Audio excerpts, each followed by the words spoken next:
Bonjour à tous, alors on va voir comment enterrer une piscine autoportée.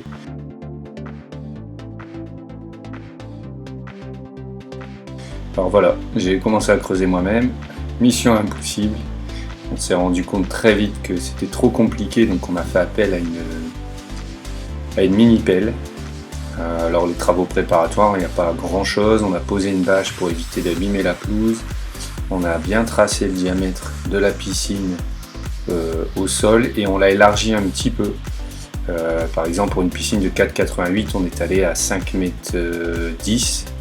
et en fait ça permet d'avoir un talus qui est formé et de creuser avec une légère pente pour éviter les effondrements par la suite. Sinon vous risquez de retrouver votre piscine entourée de terre et de blocs de terre qui vont tomber dessus. Donc voilà, fini pour le creusage de la piscine. Et ensuite j'ai vérifié le diamètre du trou pour voir si ma piscine passait bien. Donc, j'ai construit un morceau de bois de 4,88, enfin même de 5 mètres, faut voir un peu plus large, j'irais même 5,05 m au sol. Et en fait je l'ai planté au milieu en perçant un trou et en mettant une cheville de maçon. Et j'ai fait le tour pour voir si j'avais bien le diamètre qu'il fallait pour ma piscine. Alors, malheureusement on a dû élargir le trou parce que j'ai rajouté un drain que j'avais oublié. Donc j'ai rajouté un drain tout autour, ce qui fait que le trou n'était par endroits plus assez grand. Donc voilà, j'ai fait tourner l'aiguille pour voir si j'avais bien 5 mètres de diamètre au fond, de façon à poser la piscine. En fait je les avais pas, donc on a dû recreuser. Enfin on était 4. On a dû recreuser, évacuer la terre, de façon à avoir suffisamment de place tout autour, à l'intérieur du drain pour pouvoir placer la piscine. Alors le drain lui s'évacue vers un autre drain qui était existant. Au final ça n'a pas marché, le drain existant était bouché. Donc, vous verrez après une petite image qui montre le raccord du drain jaune sur le drain existant. Et en fait ça n'a pas marché. Donc ce que j'ai fait c'est que j'ai dû j'ai dû creuser un trou, mettre un bac en plastique, je vous montrerai plus tard, avec une pompe de relevage et qui envoie l'eau qui vient s'accumuler au fond du trou en hiver lors de grosses pluies. L'eau qui vient s'accumuler est évacuée par une pompe de relevage pour éviter que la piscine ait les pieds dans l'eau en cas de forte pluie ou en hiver avec des périodes pluvieuses où l'eau ruisselle en fait et coule même en eau souterraine qui arrive au pied de la piscine. Donc là on est toujours en train d'élargir pour avoir vraiment le diamètre suffisant pour poser la piscine. On a retiré pas mal de terre, ça aurait été fait beaucoup plus vite au départ si j'avais bien mesuré. Donc la petite pause pour les biquettes qui ont profité de l'ouverture du terrain à côté. Maintenant on va voir comment j'ai tracé l'emplacement des parpaings qui soutiennent les piliers de la terrasse. En fait j'ai décidé de faire un hexadécagone. C'est un polygone à 16 côtés pour 16 piliers, avec un pilier tous les 22,5 degrés. Donc en fait j'ai repris mon morceau de bois du départ, je l'ai percé au centre, j'ai ajouté un bout de bois au-dessus de la taille d'un rayon et en fait je l'ai fait tourner avec un rapporteur électronique d'environ 22,5 degrés à chaque fois. Et je suis venu tracer à la bombe de peinture sur la terre tous les 22,5 degrés une flèche qui représente l'emplacement des parpaings qui seront les supports de mes piliers de terrasse. L'astuce ici c'est qu'il faut bien penser à positionner le bout de bois dans l'axe. Moi je l'ai placé en plein centre de la future plage qui se situe à droite de ma piscine. Ensuite on a mis en place les parpaings à chaque flèche pour poser les poteaux de la terrasse. Donc là en fait à la main je viens creuser des trous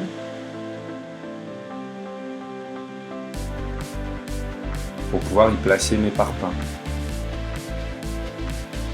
Au final il y a 12 trous à faire pour mettre les 12 parpaings qui supportent les poteaux de terrasse.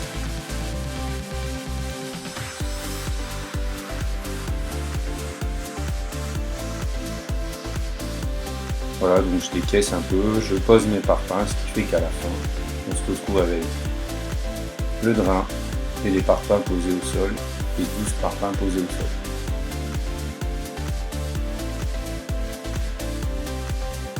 Alors mettez niveau, pas de niveau, après vous pouvez jouer, ça dépend avec vos bouts de bois, hein.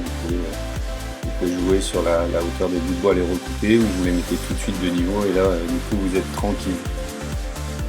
Et vous pouvez faire les mêmes bouts de bois pour avoir la hauteur de terre. Donc voilà, donc là tout est placé, le drain est calé avec des briques, et ensuite j'ai mis en place un géotextile et du polystyrène. Donc, le géotextile pour éviter les effondrements, puis aussi pour protéger le dessous de la piscine de tous les cailloux ou autres bestioles qu'il pourrait y avoir. Pour aussi filtrer un peu le drain, j'aurais pu enrouler le drain dans du géotextile, mais je vous avoue que j'ai pas fait, j'étais un peu fainéant. Après j'ai posé le géotextile avec des agrafes de bâche, tout simplement, rien d'exceptionnel. Et ça donc c'est la dernière phase de préparation. Ici en fait je suis venu poser du polystyrène isolant, pas cher, scotché. Et je l'ai placé au fond pour que bien sûr sous la piscine on ait une protection, et que ce soit un peu plus mou pour éviter les entailles possibles avec des cailloux, etc.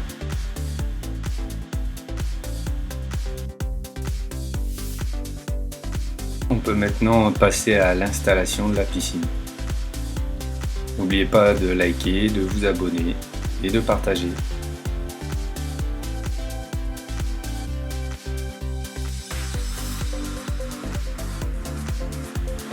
Donc pour l'installation, on a simplement mis tous les poteaux et la partie métallique autour qu'on a préparé.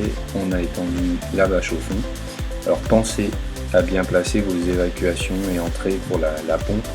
Moi pour le coup je l'ai mal fait, je les ai mises à un endroit et j'aurais dû les mettre à un autre en fonction de l'emplacement de ma pompe actuellement, mais bon, j'ai dû acheter du tuyau de ce fait. Donc pensez vraiment bien à l'endroit où vous allez positionner votre pompe. Ensuite, on a fait la mise en eau.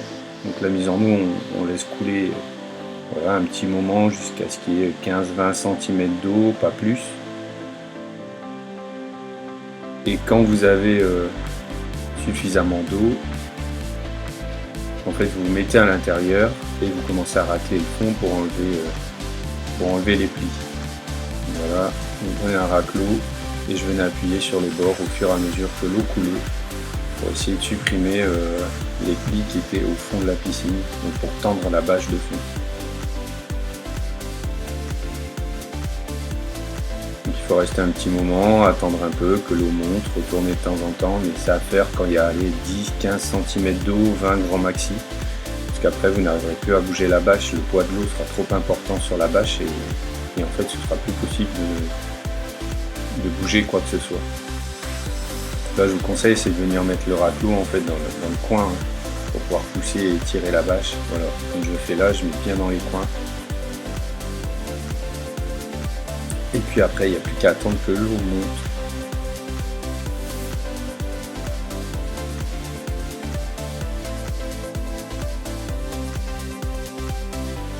Donc voilà ce que ça donne, hein. J'ai mes pieds qui posent sur le polystyrène, alors des fois un peu juste mais ça passe.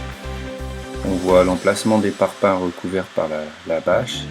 Et bien sûr, n'oubliez pas, c'est de penser à l'arrivée électrique pour alimenter votre pompe, pour alimenter... Voilà, c'en est tout pour le trou et la pose de la piscine.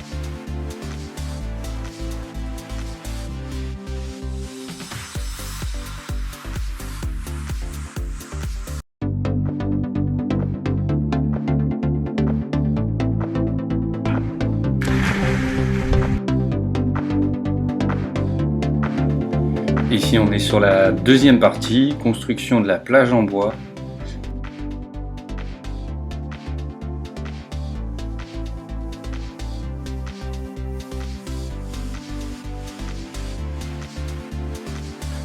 Alors ici on voit les parpaings en fait qui vont supporter les lambourdes, qui ont été numérotées. Donc j'ai des parpaings qui me permettent de gérer la hauteur et les plots de terrasse qui me permettent d'ajuster la hauteur, on va dire. Comme le terrain est un peu en dévers, parfois on a un parpaing, parfois il y a deux parpaings.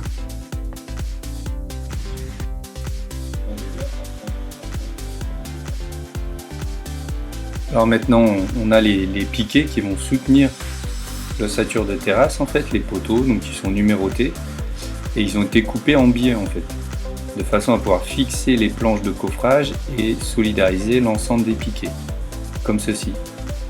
Là on voit l'ensemble des piquets qui sont mis en place avec les planches de coffrage.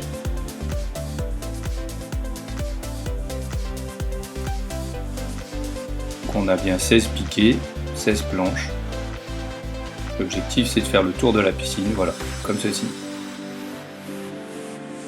Et ensuite on a braconné les poteaux entre eux pour éviter justement qu'ils se déforment, et on a placé nos lambourdes sur chaque parpaing et plot de terrasse.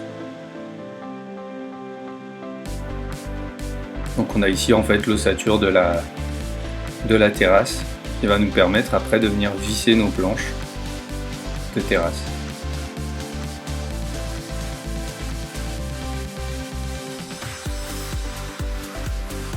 Voilà ce que ça donne. Alors les lambourdes on les a découpées un tout petit peu pour que justement ça ne touche pas la piscine. Alors si c'était à refaire, j'aurais creusé le trou avec les poteaux de la piscine pour avoir un peu plus de profondeur et éviter de remonter d'un parpaing, et j'aurais peut-être creusé pour poser les parpaings. J'avoue que là-dessus j'étais un peu fainéant.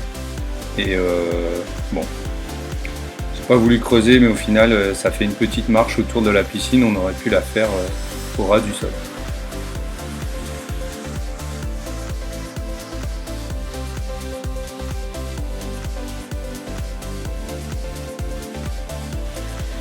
Donc maintenant on est sur la pose des planches de terrasse, hein.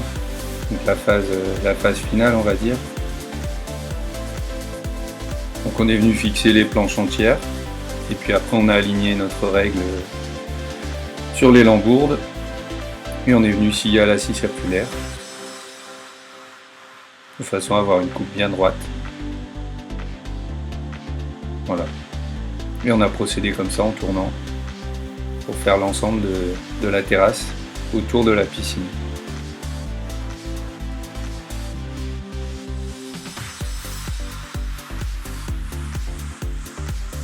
Bon, ça discute beaucoup, mais il fallait être précis, il fallait pas se tromper. Et ensuite fixation des planches de terrasse sur les lambeaux. Un petit truc aussi ici, en fait, j'ai utilisé, on voit des serre-lames en fait. Ça m'a permis de mettre des petites cales pour avoir exactement le même jour entre toutes mes lames de terrasse, et en fait de serrer les lames pour des fois rattraper un petit peu les défauts de lames qui étaient un peu brillées en fait. Et ce qu'on faisait en fait, on faisait une fois à gauche, une fois à droite pour récupérer la découpe et faire le tour de la piscine. Et voici au final ce que ça donne au bout de 3 parties de la terrasse. Voilà l'aspect que ça donne quand c'est terminé, sans les bordures tout autour. Et puis voilà, enjoy. On profite, les enfants s'éclatent. Le rendu est sympa, alors il n'y a pas encore la bordure tout autour à l'intérieur et tout autour à l'extérieur.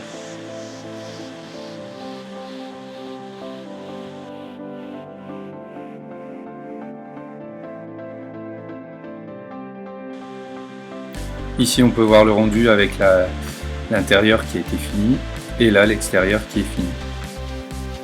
Par la suite, j'ai même fermé, j'ai rajouté une deuxième planche pour aller jusqu'à la pelouse. C'est là où je disais que bon, si j'avais à refaire, je gérerais la hauteur pour que finalement ce soit plus à ras du sol. Mais en tout cas le rendu est vraiment top, on en profite chaque année. Donc avec le temps en fait, voilà, le bois a grisé un petit peu. Depuis j'ai fait quelques aménagements, en fait j'ai creusé avec l'aide de mon chien, on a creusé pour mettre la pompe et le chauffage à proximité en fait. Voilà ce que ça donne avec un petit box au fond.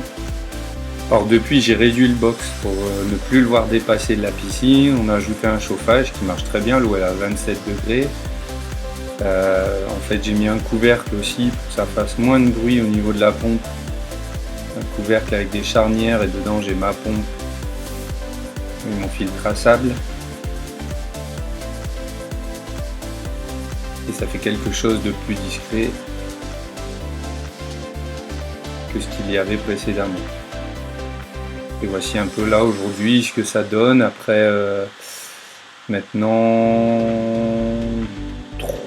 2 ans et demi de construction, donc le bois grisé, c'est normal.